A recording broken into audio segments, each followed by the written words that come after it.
भारत में ऐसा बहुत कम होता है कि एक सेंट्रल गवर्नमेंट का सीनियर मिनिस्टर एक अपैरल मैन्युफैक्चरिंग हब की पोटेंशियल और मॉडल को ना सिर्फ अप्रिशिएट करे बल्कि उसी हब मॉडल को पूरे देश में रेप्लिकेट करने की भी इच्छा रखे। और आपको ये हैरानी होगी कि ये हब सूरत या अहमदाबाद नहीं, और अभी हाल फिलहाल में ही union commerce and industry minister Piyush ji ने कहा है कि सरकार तमिलनाडु के तिरुपुर जैसी 75 टेक्सटाइल हब्स बनाना चाहती है, जो न केवल टेक्सटाइल प्रोडक्ट्स को और उनके व्यापारियों को सहायक बनेंगी, लेकिन सस्टेनेबल टेक्निक्स का भी यहाँ पर समावेश होगा, बल्कि बड़े स्केल में रोजगार भी पैदा होंगे। और ये बिल्कुल सही है, क्योंकि 35 साल पहले ये टेक्सटाइल हब सिर्फ 15 करोड़ रुपए का एक्सपोर्ट करता था, लेकिन आज तिरुपुर एक 30,000 करोड़ रुपए सालाना एक्सपोर्ट जनरेट करने वाला एक इलाका बन गया है और 1000 गुना से ज्यादा की ये ग्रोथ है। तिरुपुर भारत के नेटवेयर कैपिटल के नाम से भी जाना जाता है और तिरुपुर भारत के कॉटन नेटवेयर एक्सपोर्ट का 90% हिस्सा रखता है। ये भारत की टेक्सटाइल इंडस्ट्री को पिछले 3 दशक से बढ़ावा देने में मदद भी करता है। यहाँ से भेजे जाने वाले कॉटन नेटवेयर को यूरोपियन देशों में बहुत ज्यादा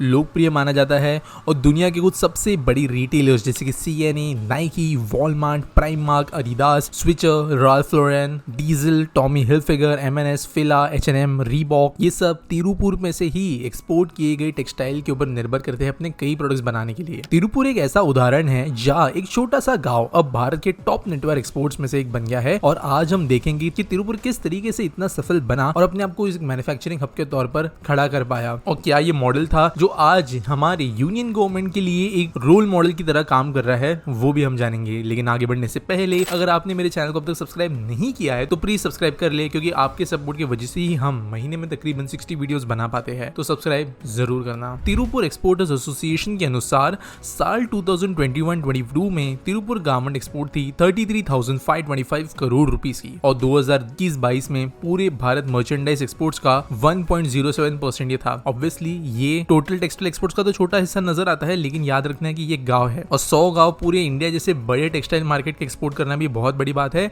लेकिन बड़ी बात ये है कि तिरुपुर के वस्त्र उद्योग में 95% MSME शामिल है। ओवरऑल 9,000 यूनिट्स है इस गांव के अंदर, जहां पर 6 लाख वर्कर्स सीधे रूप से काम करते हैं, जिनमें 65% लोग गांव क्षेत्रों से आने वाले सेमी लिटरेट महिलाएं हैं। स्ट्रॉन्ग अपैरल इंडस्ट्री की वजह से इनडायरेक्ट एम्प्लॉयमेंट भी काफी ज्यादा है, 4 लाख से भी ज्यादा लोग इनडायरेक्टली एम्प्लॉयड है। तिरुपुर नेटवर्क क्लस्टर को एक्सपोर्ट का शेयर तमिलनाडु स्टेट का कुल एक्सपोर्ट का 13.5% बनता है, और तमिलनाडु कोई पुअर स्टेट नहीं है तो उसका 13.5% होना एक अच्छी बात है। जनरली जब देश के अंदर कोई टेक्सटाइल हब बने हैं, सूरत हो, भिवंडी हो या कोई और, ये रीजन्स के अंदर आपको मेगा फैक्ट्रीज ज्यादा देखने मिलेगी, ना कि इस तरीके की MSMEs जो हजारों की संख्या में हो।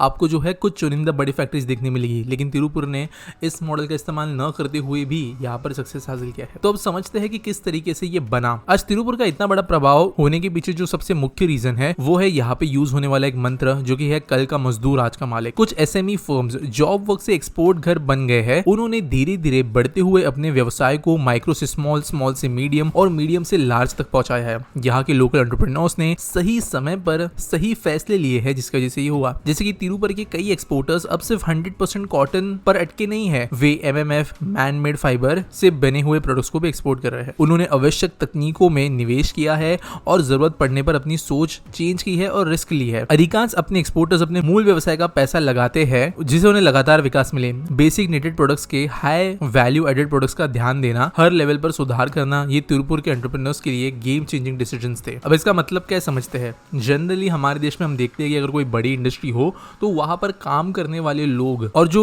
ओनर होते हैं इंडस्ट्रीज के, उनके बीच में एक फीलिंग देखने मिलती है, जहां पर डर होता है कि जो आज का एम्प्लॉय है वो कल का ओनर ना बने। स्पेशली अगर हम होटल इंडस्ट्री की बात करें तो जो बहुत अच्छे सक्सेसफुल होटल्स होते हैं, वहां पर काम करने वाले शेफ्स के सर के ऊपर हमेशा एक लटकी हुई तलवार होती है, एक शक के नजर वाली, जो कि ये डर की वजह से होती है कि कल जाकर यही खुद जो है अपना ओनर नहीं बन जाए। लेकिन ये विचार नहीं किया जाता कि एक नए अच्छे शेफ के कारण ओवरऑल होटल इंडस्ट्री बढ़ेगी। लेकिन तिरुपुर में ये नहीं हुआ। जो लोग धीरे धीरे सीखे, उन्हें अपने प्लांट्स बनाने के लिए भी प्रमोट किया गया, और ओवरऑल जो शहर है उसकी इंडस्ट्री उसके कारण मल्टीप्लाई हुई, और ये एक इंपॉर्टेंट रीजन है। लेकिन इसके अंदर एक और चीज ऐड होती है जो की है अलग अलग टेक्नोलॉजीज का इस्तेमाल। इस हब में कई कंपनीज अपने बेहतरीन प्रैक्टिसेस के लिए जानी जाती है, जिनके पास में नई नई टेक्नोलॉजीज होती है, स्टेट ऑफ द प्लांट्स भी होते हैं, जैसे कि Eastman exports global clothing, AKR textiles, SCM garments, best corporation, KM knitwear, SP apparels, इन जैसे कंपनीज है जो कटिंग रूम सॉल्यूशन से लेकर हैंगर सिस्टम्स और 3D सॉफ्टवेयर जैसे अलग अलग चीजों का इस्तेमाल करते हैं अपने टेक्सटाइल इंडस्ट्री में। दूसरा रीजन तिरुपुर के सक्सेस के पीछे है स्ट्रॉन्ग लोकल लीडरशिप। तिरुपुर में ए शक्तिवेल जो वर्तमान में federation of Indian export organisations के चेयरमैन है और राजा एम शनमुगम जो टीए के वर्तमान प्रेसिडेंट है, इन जैसे मजबूत टेक्सटाइल उद्योग लीडर्स के कारण राज्य स्तर और केंद्रीय स्तर पर इन्होंने तिरुपुर की इंपॉर्टेंस बना रखी है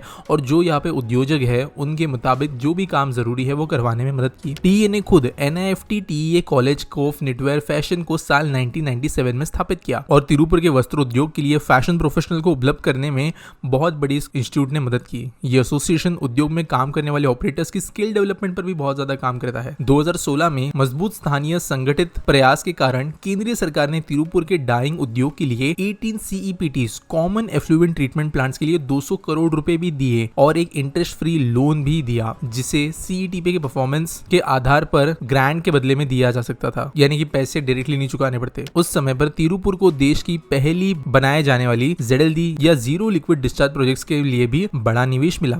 आज लगभग 300 डाइंग यूनिट्स और 60 प्रोसेसिंग प्लांट्स यहाँ पर है जो कि 12 करोड़ लीटर पानी को रोजाना रिसाइकिल करते हैं। TEA के फाउंडर प्रेसिडेंट A.K. शक्तिवेल को तिरुपुर एक्सपोर्ट्स के विकास में बहुत बड़ा कंट्रीब्यूटर माना जाता है, जिसके कारण जो इन्होंने बिजनेस 15 करोड़ रुपए से शुरू किया था वो बहुत ही ज्यादा बड़ा हो चुका है। तीसरा कारण है स्ट्रॉन्ग इंफ्रास्ट्रक्चर। तिरुपुर के पास कंपैरेटिवली ग्रेट इंफ्रास्ट्रक्चर है। उदाहरण के लिए 54 यूनिट्स के साथ 150 एकड़ से भी ज्यादा फैला हुआ नेताजी अपैरल पार्क यहाँ पर मौजूद है। भारत के सबसे अच्छे अपैरल पार्क्स में से ये एक है और यहाँ पर एक अच्छा टेक्सटाइल क्लस्टर बनाने के लिए सभी सुविधाएं मौजूद है, जैसे कि 110 11 किलोवाट के सबस्टेशंस लगातार बिजली का यहाँ पे सप्लाई करते हैं, 3.5 मेगावाट का एक solar power plant. Tiruppur Coimbatore से लगभग 55 किलोमीटर दूर है और ये डिस्टेंस ज्यादा नहीं है 55 किलोमीटर का, जिसकी वजह से एक्सपोर्ट के लिए जो एयर कनेक्टिविटी भी मिलनी है वो भी यहाँ पर काफी अच्छी है। अब कोयम्बटूर एक ऐसा नगर है जो कि textile, yarn, home furnishing, garments, spinning industry के लिए भी इंपॉर्टेंट है।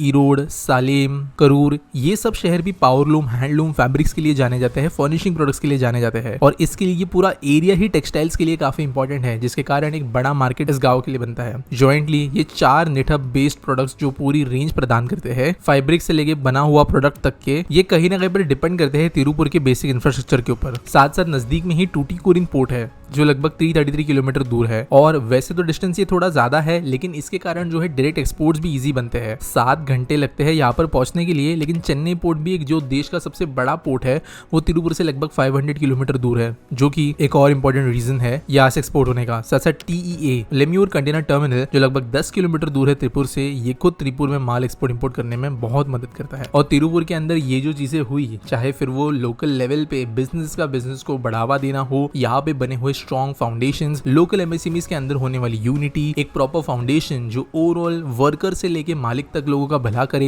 एक ग्रेट विलेज इंफ्रास्ट्रक्चर, एक टेक्सटाइल प्रधान एरिया, इन सब रीजंस ने तिरुपुर को कामयाबी दिलाई और यही चीजें अब भारत सरकार बड़े लेवल पे देश के अलग अलग राज्यों में इंप्लीमेंट करके कई 100 तिरुपुर बनाना चाहती है। भारत में आमतौर पर क्लस्टर्स 2 तरीके से विकसित होते हैं। पहला तरीका है किसी पब्लिक सेक्टर अंडरटेकिंग या PSU के स्थापना के थ्रू एक सप्लाई चेन को विकसित किया जाए, लेकिन जो आज की डेट की जरूरत है वो है इस तरीके के अप्रोच जहां पर खुद से इंडस्ट्रीज को डेवलप होने के लिए प्रमोट किया जाए। एक और तरीका होता है विजनरीज के द्वारा किया जाने वाला निवेश, जैसे कि टाटा ग्रुप के स्थापक जमशेदजी टाटा ने जमशेदपुर को डेवलप किया था, जिसके ऊपर जल्द हम एक वीडियो भी लाएंगे। लेकिन जो local level efforts at the time जो रिक्वायरमेंट्स है उनके हिसाब से काम करते हुए जो डेवलपमेंट हो सकती है उसको कोई गवर्नमेंट PSUs की इनएफिशिएंसीज के साथ में नहीं डेवलप किया जा सकता। और यही आज के वीडियो का सारांश है। उम्मीद करता हूं आपको अच्छी लगी होगी वीडियो। लाइक करना, हमारे चैनल को सब्सक्राइब करना और मिलेंगे अगले वीडियो में।